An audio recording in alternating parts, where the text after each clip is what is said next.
Hello, we are Memphis Communiversity. Today we are practicing some graph FRQs, which are my favorite type of free response question. Today we are going to be doing difficulty number 3. So this is going to be slightly harder than difficulty number 1, which was just the most standard free response question that is imaginable, where you have a graph of f prime and you are given questions about f. So if you would like to watch that video beforehand, then that's perfectly fine, and I will wait for you in this video when you are ready. But again, this level shouldn't be too bad, should be still pretty typical. I would appreciate it if the graph free response question on my AP exam was around this difficulty. The rules will be the same, sort of the shapes of curves rules we copied down from our first video, so some of these rules will definitely be used. We will use them later on, so let's just get going. So it looks like, of course, this is non-calculator. The graph for response question is usually non-calculator because you can't really type in a graph into a calculator, of course, and when you're finding these areas, the areas aren't too bad. So let's get on with it. So again, why is this a little bit more difficult than difficulty number 1? Well, we are not going to have our areas given to us. We do have to find the areas of these triangles. And you'll see a little bit that there are going to be questions that sort of take difficulty 1 one step further. For example, this first question: determine the absolute minimum of f of x on the closed interval. So this is going to be an absolute minimum question, of course. So what we're going to do is we are going to do the closed interval method. So the closed interval method, we do have a video on that as well. So what it is it's going to be 3 steps. The first step I always like to write. It's called the locate step. Basically, I want to write what I'm taking the absolute max or minimum of. In this case, it's f of x, which is just great. But unfortunately, I do not have a formula for f of x, so I have to come up with it on the spot.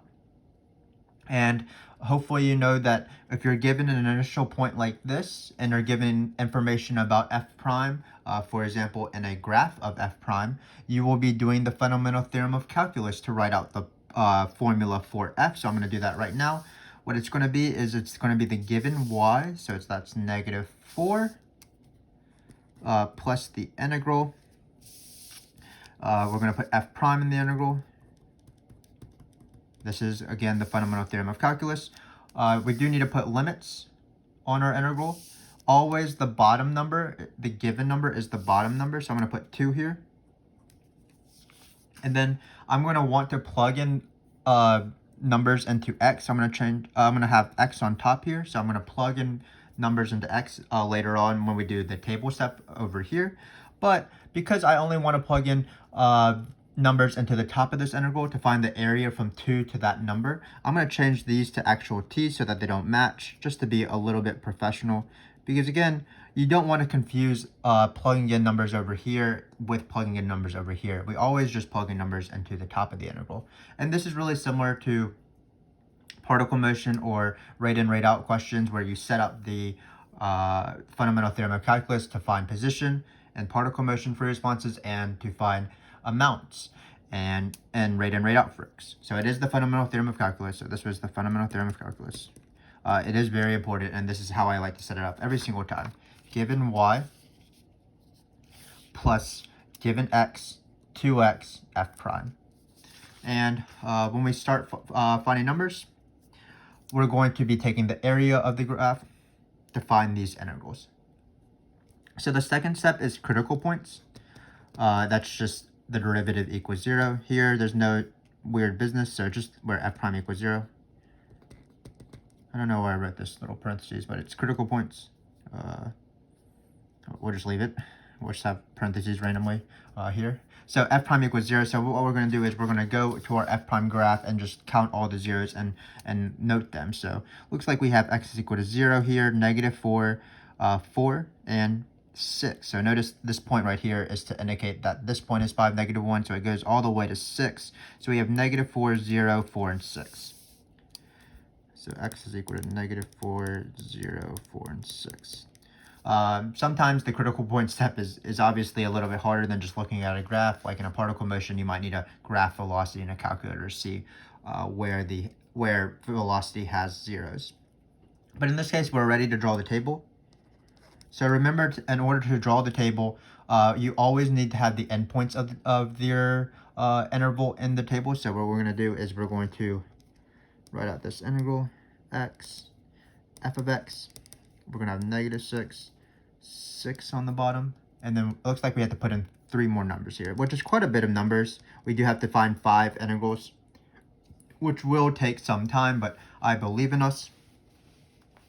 Keep in mind that when we plug in these numbers, we are plugging into the locate, which is why I like to write the locate step out, because it's easier for me to plug in something into a function when the function is just sitting and staring at me.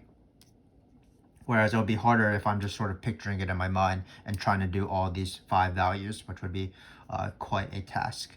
So we're going to just plug in individually these points into this integral, and then we should be good to go. So again, when we plug in these points, we're just going to plug it into the locate. We're going to plug it into the top variable, not in the bottom variable. And this number 2, while it's not in the table because it wasn't a 0, it will be important because we'll be finding the area from this x number, the 2. So I'm actually going to start at the bottom of the table because that will allow me to plug in positive numbers. And when you plug in positive numbers, remember you don't have to flip the integral. So on the side here, I'm not probably going to write all 5 of these out. I'll verbally discuss it, but I will write out the first few or some of the trickier ones. So we're going to have f of 6 first of all.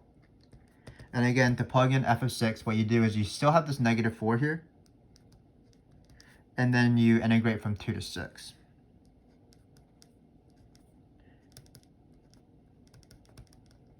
And then for this integral, you of course do not need to take the antiderivative of this integral. You just need to find the area between 2 and 6. So right now, let's just take some time to find the areas of some of these triangles. Here's the point that matters, 2. So we're going to find the area from 2 to that number, 2 to a different number, 2 to a different number, 2 to a different number, and so on. So it looks like this triangle right here is just going to be 2 times 3 divided by 2, base times height divided by 2. So this first half will be 3, I believe. The second half is, because it's equal, will also be 3. This one looks like it's just going to be 1 square unit, because 2 times 1 divided by 2 is just 1. So I'm just doing base times height divided by 2 for all these triangles. This one is 1, 2, 3, 4 times 2. So that looks like it's going to be 4. 4 times 2 divided by 2. And then finally we have this little triangle here that looks like it's 2, and it goes down 2 because the y value is negative 2. So it's 2 times negative 2. That's 4 divided by 2 is negative 2. So we have 2 here. So once we find these triangles, hopefully you'll see that actually these areas aren't too bad, even if we have to do 5 of them. One small thing is that because we're doing absolute min, just as a quick reminder, f has a rel min when f prime goes from negative to positive. So for example, this is a rel min. F has a rel max when f goes from positive to negative. So this is a rel max. This is neither because it's positive and then positive, f prime.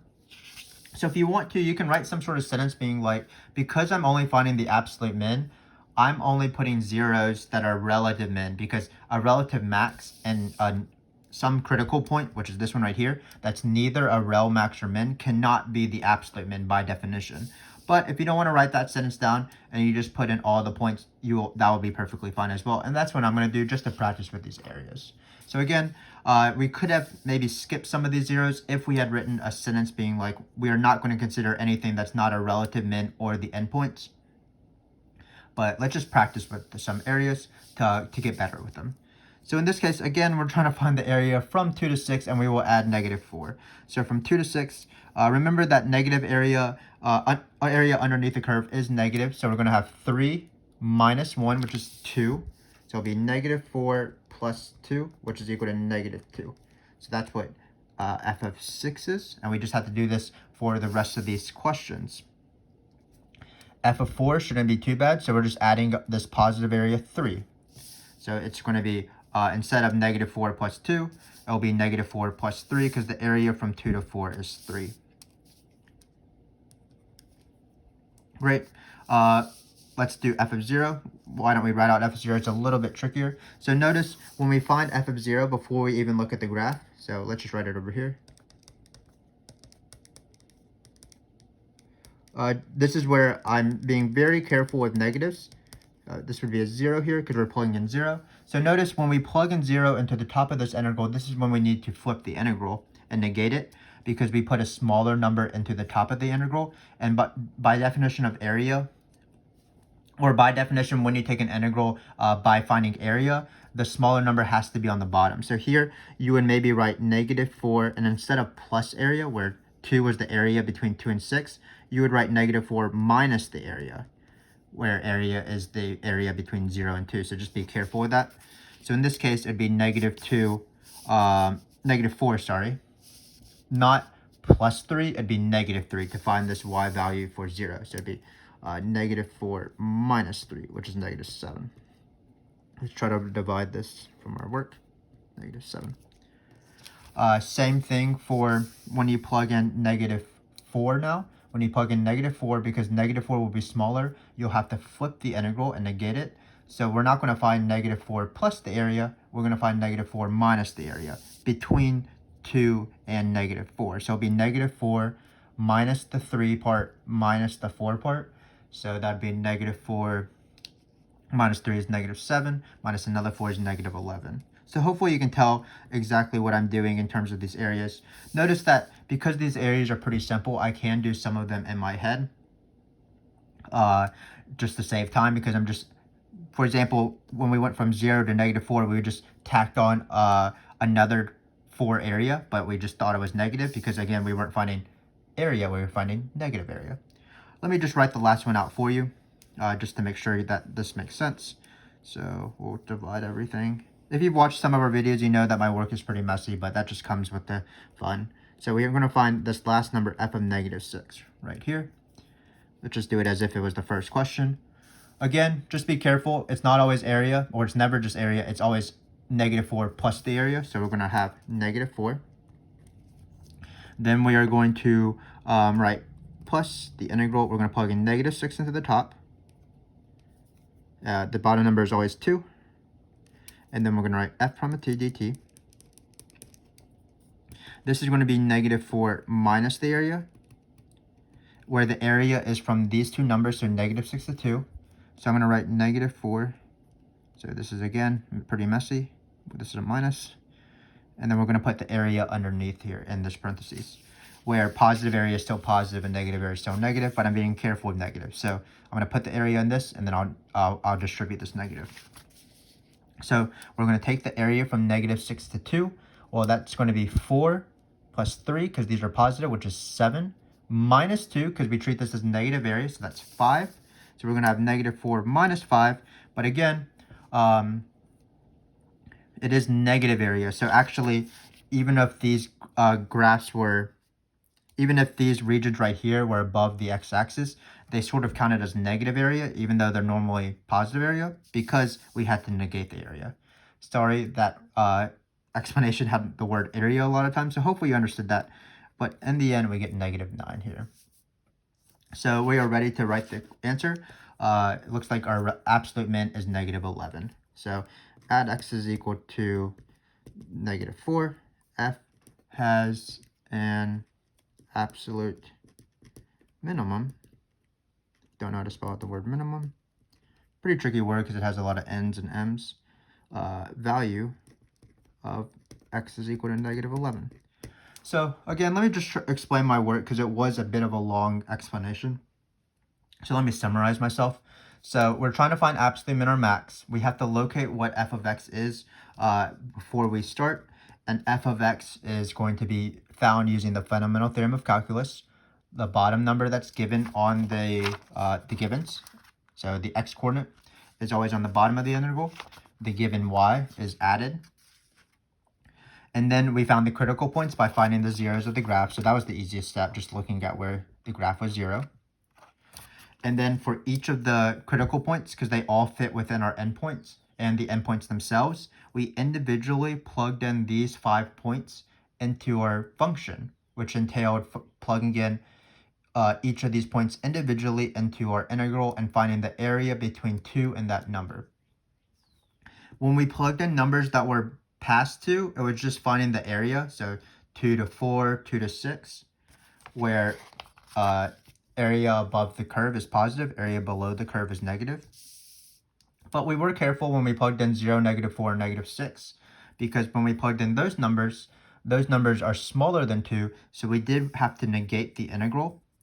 So we had to negate the integral. So we weren't actually finding -4 plus the area. We were trying to find -4 minus the area. And still, we were still very careful with area. So there's always two negatives going on. One from the flipping and one from the area below the curve. So that's why there's a negative here.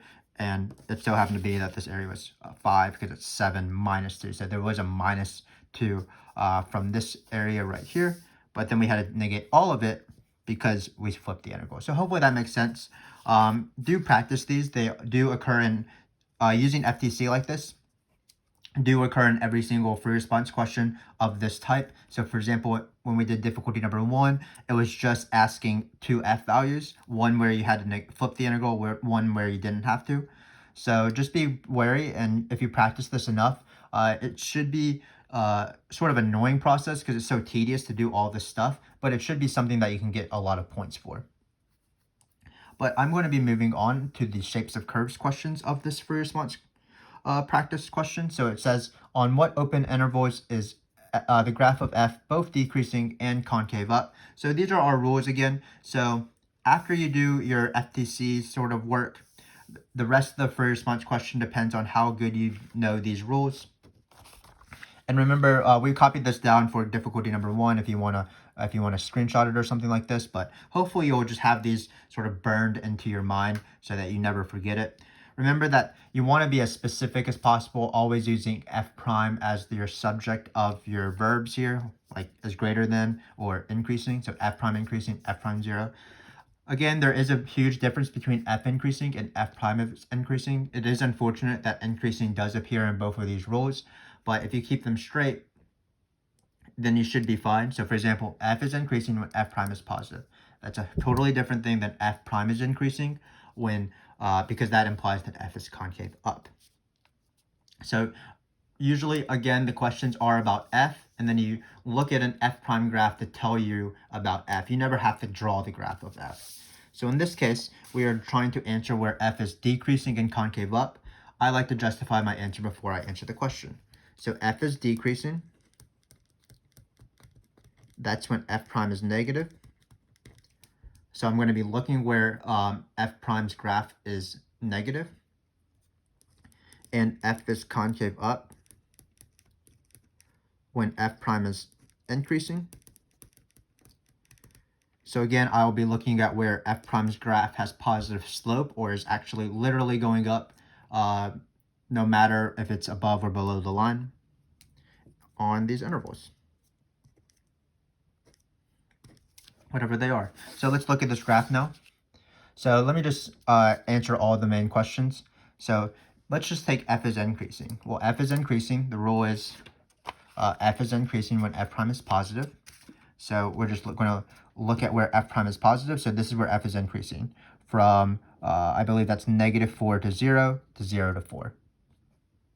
F is decreasing when f prime is negative. So that's going to be -6 to -4 and -4 to, 4 to 6. F is concave up when f prime is increasing. So that's going to be from -6 to -2. So it's literally going up no matter if it's below or above the line. And also, it looks like f is concave up on 0 to 2 as well, because f prime is increasing, and even from 5 to 6, because again, f prime has positive slope, it's increasing. Finally, f is concave down. It looks like it's going to be from -2 to 0 because f prime is decreasing there, and also from 2 all the way down to 5, even if it becomes a different line segment, because in this case, f prime is decreasing. So this is where f is concave down. Now let's actually read the question. So we want f to be decreasing and, f to be decreasing, which means f prime is negative, and we also want f to be concave up. So we want f prime to be increasing. So when I look at this graph, I'm going to be trying to find where f prime is underneath the curve, but still having positive slope, still going up. So we're just going to be looking at this region right here, all the f primes that are negative, And notice it will be from -6 to -4 is where f prime is still increasing, as well as, if you can tell at the very end, 5 to 6. Not 4 to 5, because 4 to 5 f prime is decreasing. So the answers are -6 to -6 to -4 and 5 to 6. Hopefully that you are becoming better at these sort of shapes of curves questions. Again, they don't require too much thought if you have a lot of practice with them, because it's always the same thing every single time. Similarly, we're going to do inflection points, because they often ask these questions. Just as a reminder, this was the relative min because f prime goes from negative to positive. This was the relative max because f prime went from positive to negative. So this was neither. But we're doing point of inflection. I'm going to write out the justification before we start the question. So f has a point of inflection. We can sort of abbreviate it for right now. On or at. So just as a brief side note, hopefully you've realized by now that for these two questions, the answers are intervals. Like f is increasing on this interval, f is concave up on this interval. And then for these two questions, they're at x's. So like f is concave up, f has a rel max at x is equal to -4 because f prime goes from negative to positive there. So in this case, your answers will be like x is equal to numbers. And then for these two, your answers are like open intervals. So here, f will have an inflection point at a certain number because f prime goes from increasing to decreasing there. So just remember that it does have to have some sort of change. People miss that more when it's an f double prime graph, where the rule is f has a point of inflection where f double prime changes from positive to negative or negative to positive, and not including the bounces. But with an f prime graph, it's less likely to miss. So and x is equal to some other numbers because f prime goes from negative to positive there. Not negative to positive. That's rel min. It's decreasing to increasing.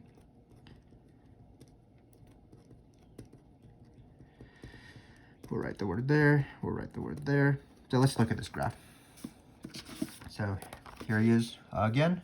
So again, f is concave up from here to here because f prime is increasing, and then if f prime is decreasing, so it's concave down. So f changes concavity.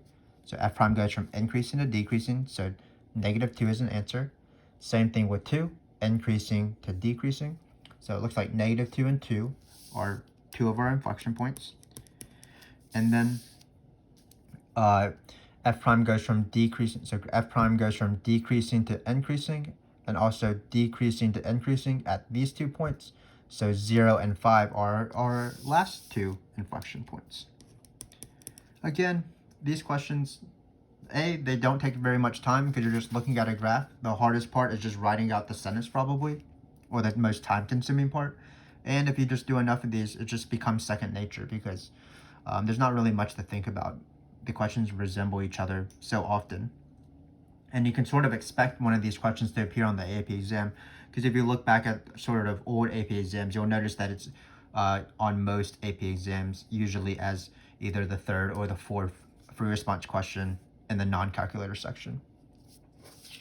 We do have a little bit different of a shapes of curves question, so we don't have rel min or max in the last question. We have equation of the tangent line. And in this case, our equation of the tangent line is not to the given function f, but it's to this new function g. This question is a little bit intimidating because it's also not a typical shapes of curves question, or it doesn't appear every year. But let's not be intimidated by the equation of tangent lines, because we always need two things. We always need the point. So in this case, remember that we're dealing with g, so we're going to have 2 comma g of 2, whatever that is. And then we're going to have the derivative, which is the because the derivative is the slope. So lines just mean you need point and slope, and then because you can do point slope form, and then the word tangent means the slope will be the derivative. So we're going to find g prime of 2 eventually, which means we probably need to find g prime of x first. There is one given hint, f of 2 equals -4. That is pretty nice. So let's write that down. So let's actually first find the point, because it shouldn't be too bad. It'll be 2 comma, and then we're going to plug in 2 into this function. So it'll be 2 comma, we can just keep writing it out like this. 3 times 2 squared. So when the squared's right here, they technically mean f of x squared. They just don't want to write it with brackets.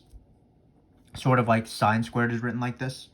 But we're going to plug in 2 here, and then we're going to plug into this part. So it'll be plus 2 times 2, and we're going to get 4 times 3 is 12, plus another 4 is 16. So it looks like we're going to get 2 comma 16.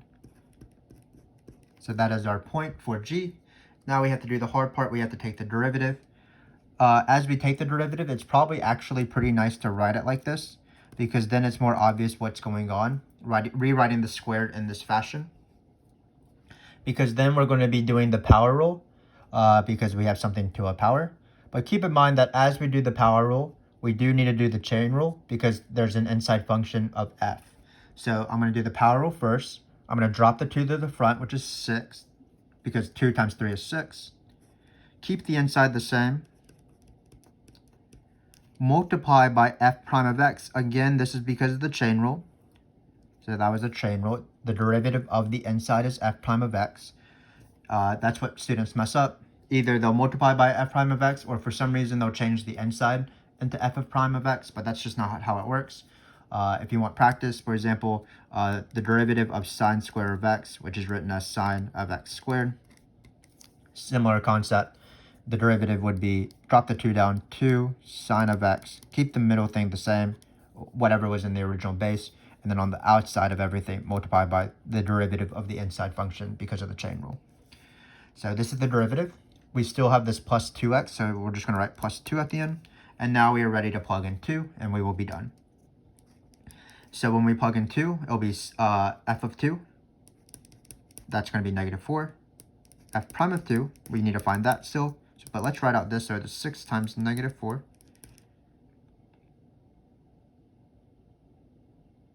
Oh, I think we did our point wrong, right? Sorry, I actually did the point wrong. Let me go back to it, and then let's redo this. So I was being careless. So this is going to be 2 comma this. Again, if you've seen our videos, I often mess up, and you shouldn't feel bad when you mess up, because everybody makes mistakes. If you don't make mistakes, you're probably not doing hard enough work. Mistakes are actually a good thing, because they help you improve.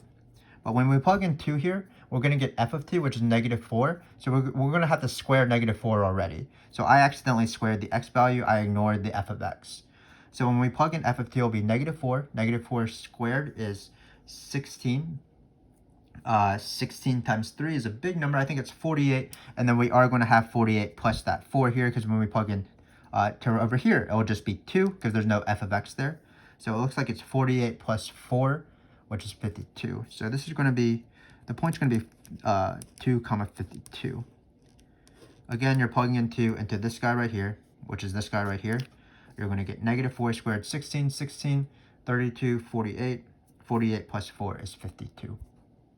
So sorry about that. But again, don't shy away from making mistakes. You're not purposely trying to make them. For everybody, they naturally occur. So you don't need to want for them to happen. But when they do occur, it's not the worst thing in the world, because they will be a sign of improvement later on. We do have to find f prime of 2. Make sure that usually sometimes people think that f prime of 2 will be the slope of the graph, because f primes are derivatives. But keep in mind that we have a graph of f prime in front of us, so it's actually just going to be the y value of this graph, 3. Some people would write like doesn't exist because there's a start point, but that's actually f double prime of 2. F double prime of 2 would not exist here, because it would be the slope at this point, but there is no slope. But because this graph matches f prime, there is going to be a value for f prime there, and that's exactly this y coordinate. So it's going to be 3. So we're going to get negative 24 times 3, 6 times 4 being negative 24, and then we're going to add 2. 24 times 3, I'm not sure if I can do that. I know 25 times 3 is 75, and then I'm going to subtract off 3, so it looks like it's negative 72. Some big numbers here, but nothing to be scared of. and we end up with negative 70. So now we are ready. If we have our correct point, if we didn't make a mistake in the past, we'll take our correct point and we'll take our slope and we'll write it in point slope form. So it's going to be y minus the y coordinate equals the slope x minus the x coordinate. And we are done with this question. So hopefully this wasn't as too terrible of a free response question. Let me just remind you what we did.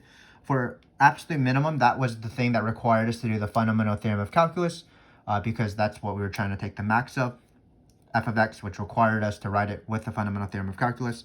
Given x, given y, it's as normal. When you're plugging in these values, these critical points into the integral, just be careful when you're doing areas and negative areas and negating the areas because you have to flip. So just be careful as you do those areas. Just take your time.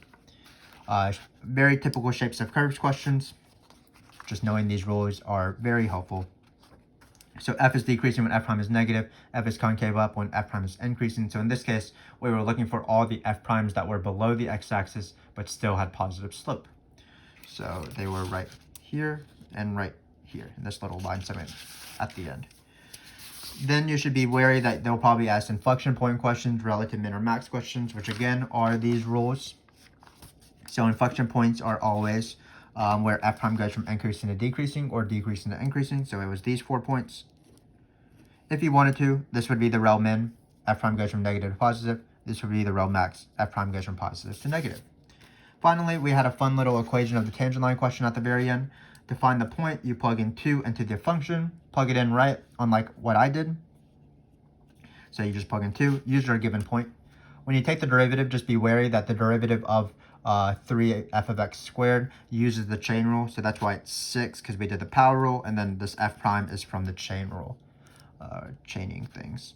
And then when you go for f prime values, remember that you're starting off with a graph of f prime, so it's not actually the slope. That would be true if it was a graph of f. You're actually just looking at the y values of this graph because this graph is of f prime. So f prime of 2 was just 3 here, and then we wrote our line and point slope form.